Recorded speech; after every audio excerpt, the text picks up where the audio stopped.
Pestian, pasar kenapa udah kemarin juga ke sini.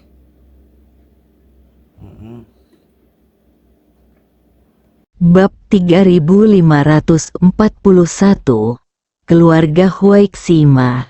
Zhu Feng di bawah malam seperti raksasa putih yang sedang tidur, berdiri dengan tenang di bumi. Cahaya bintang menyinari gletser di puncak gunung, memantulkan cahaya biru redup. Ye Chong diam-diam keluar dari tenda dan mulai mendaki Zhu Feng sendirian di bawah naungan malam. Meski di luar dingin, suhu di Zhu Feng pada malam hari sudah mencapai minus 50 hingga 60 derajat. Namun, itu tidak berarti apa-apa bagi tubuh Dewa Naga Ye Chong. Langkah Ye Chong ringan dan sosoknya melintasi pegunungan, seolah-olah dia menyatu dengan malam. Karena tidak ada orang lain di sekitarnya, Ye Chong tidak mengenakan pakaian tebal atau membawa masker oksigen atau semacamnya. Tanpa kendala peralatan tersebut, kecepatan Ye Chong menjadi lebih cepat. Tubuhnya mengeluarkan serangkaian bayangan di bawah cahaya bintang, seperti bintang jatuh, bergegas menuju puncak gunung. Dilihat dari kejauhan, gletser di puncak gunung terlihat sangat spektakuler di malam hari. Es berkilauan seperti berlian di bawah cahaya bintang. Dalam waktu kurang dari 20 menit, Ye Chong telah mencapai puncak Zhu Feng. Angin dan salju di sini semakin parah, dan medannya terjal. Jika masyarakat biasa tidak berhati-hati, mereka akan jatuh ke gletser dan menghilang selamanya.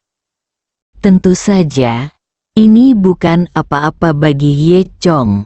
Ye Chong berdiri di gletser tebal di puncak gunung, dikelilingi keheningan kecuali suara angin bersiul di telinganya.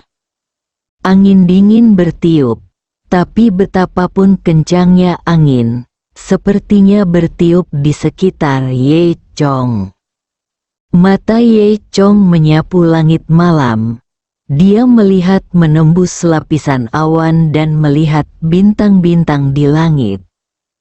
Ye Chong mengikuti metode yang dikatakan Zhang Buling sebelumnya dan menghitung bahwa bintang-bintang saat ini tepat. Jadi, Ye Chong dengan cepat mengeluarkan batu delima yang didapatnya dari Zhang Buling dari tangannya. Permata itu memancarkan cahaya merah lembut di malam hari. Ye Chong menutup matanya dan mulai menuangkan kekuatan ke dalam permata itu. Segera, dia bisa merasakan bahwa kekuatan yang terkandung dalam permata itu beresonansi dengan kekuatan batinnya sendiri. Permata ini seharusnya mengandung sedikit kekuatan lampu pemicu jiwa. Kemudian, Ye Chong menyebarkan kekuatan besarnya. Saat kekuatan menyebar, jangkauan persepsi Ye Chong juga meluas. Untuk sesaat, kesadarannya seakan berubah menjadi angin malam, melintasi galaksi yang luas. Berdiri di gunung tertinggi di dunia, dengan bantuan kekuatan Ruby, kesadaran Ye Chong dapat mendeteksi lokasi lampu pemicu jiwa dimanapun di dunia. Namun, hal ini juga sangat memakan energi. Meski sulit, kekuatan Ye Chong cukup kuat. Setelah setengah jam, dia akhirnya menangkap gelombang samar. Ye Chong membuka matanya, sedikit kejutan muncul di matanya. Dia mengikuti fluktuasi dan dengan cepat menentukan koordinat. Pasti ada lampu pemicu jiwa di dekatnya. Meskipun butuh banyak usaha untuk menemukan petunjuk tentang lampu pemicu jiwa, itu tetap merupakan hal yang baik. Tepat ketika Ye Chong hendak berusaha sekuat tenaga dan mencari petunjuk tentang lampu pemicu jiwa kedua, tiba-tiba bayangan hitam muncul di belakangnya. Gerakan bayangan hitam itu secepat kilat, dan begitu dia muncul, dia melemparkan pisau terbang, menunjuk langsung ke jantung Ye Chong. Reaksi Ye Chong juga sama cepatnya. Saat pisau terbang hendak menyentuh tubuhnya melayang ke satu sisi. Pisau terbang itu terbang melewati sudut pakaiannya dan dimasukkan ke dalam lapisan es di sampingnya. Pisau terbang itu tenggelam ke seluruh lapisan es tebal, yang dengan jelas menunjukkan betapa kuatnya bayangan hitam ini. Faktanya, yang bisa datang ke sini tentu bukan orang biasa, dan saat itu sudah larut malam. Ye Chong berbalik dan melihat sosok hitam itu.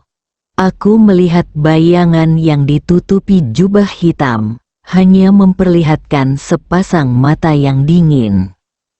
Seperti yang diharapkan oleh Ye Chong, lawannya juga berasal dari dunia seni bela diri, dan kekuatannya berada pada level dewa setengah langkah.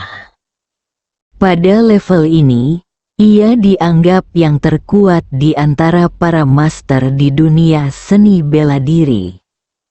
Tapi di sini, Ye Chong tidak bisa menarik perhatiannya sama sekali. Pada saat ini, bayangan itu mengeluarkan suara serak.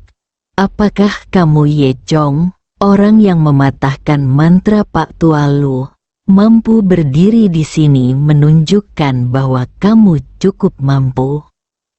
Pak Tua Lu, Ye Chong bereaksi dengan cepat dan berkata sambil tersenyum, Apakah kamu orang di belakang lelaki tua itu? Ye Chong mungkin benar. Orang di belakang lelaki tua itu memang menemukannya. Sepertinya kamu benar-benar tidak tahu bagaimana hidup atau mati, kata Black Shadow dingin. Ye Chong mengangkat bahu dan bertanya, siapa kamu? Mengapa kamu membiarkan orang tua itu melakukan hal buruk itu? Bayangan itu mencibir, tidak peduli siapa aku, yang penting kamu akan mati di sini hari ini. Ye Chong tersenyum dan berkata, oh, benarkah? Mari kita lihat apakah kamu memiliki kemampuan ini.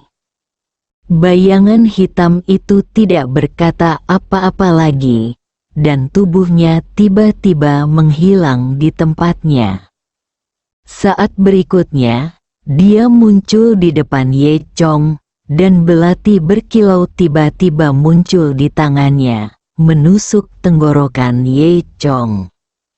Ye Chong berbalik sedikit untuk menghindari serangan bayangan hitam itu.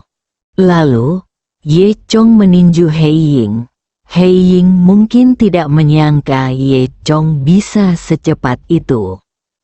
Hanya terdengar suara bang, dan pukulannya terdengar kuat. Bayangan hitam itu langsung terlempar dan menghantam dinding es di belakangnya hingga memecahkan dinding es sekeras besi kecuali retakan. Bayangan hitam itu menetap, menggosok tempat dipukulnya, dan matanya menjadi serius.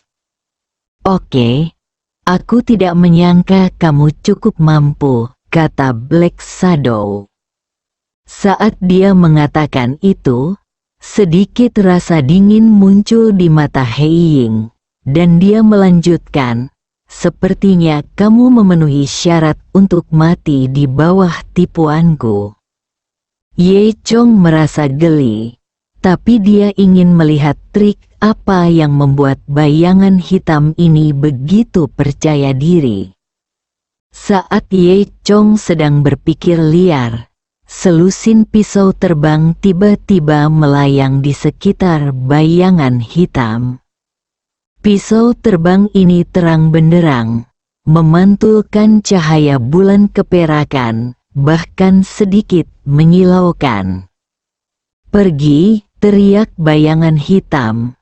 Kemudian, pisau terbang ini tampak hidup, melayang di udara mengikuti keinginan bayangan, dan kemudian menusuk Ye Chong seperti ular berbisa. Ye Chong mendengus dengan jijik, dan sosoknya dengan mudah menghindari serangan dari pisau terbang. Pisau terbang itu terbang ke udara dan menghantam tanah, langsung mengikis sebagian besar lapisan tebal es keras. Secara bertahap, serangan pisau terbang yang padat memaksa Ye Chong ke sudut yang buta. Melihat ini, bayangan hitam itu melambaikan tangannya, dan semua pisau terbang mengembun menjadi pisau terbang besar di udara, dan mereka bekerja sama untuk menikam Ye Chong. Pukulan ini memiliki kekuatan untuk menghancurkan langit dan bumi, dan bercampur dengan suara terobosan di udara, seolah-olah udara telah terkoyak. Ye Chong jelas kehilangan minat dan mendengus dingin, dengan sedikit rasa jijik di matanya. Itu tipuan kecil. Saat dia mengatakan itu, Ye Chong meninju dan memukul langsung pisau terbang itu. Dalam sekejap, pisau terbang itu hancur berkeping-keping, dan pecahannya beterbangan kemana-mana, tertiup seperti bubuk di langit malam. Hei Ying tercengang. Dia tidak menyangka tipuannya bisa dipatahkan dengan mudah. Tepat ketika Hei Ying terkejut, sosok Ye Chong tiba-tiba menghilang dari tempatnya, dan saat berikutnya dia muncul di depan Hei Ying. Telapak tangannya sudah berada di dada bayangan itu.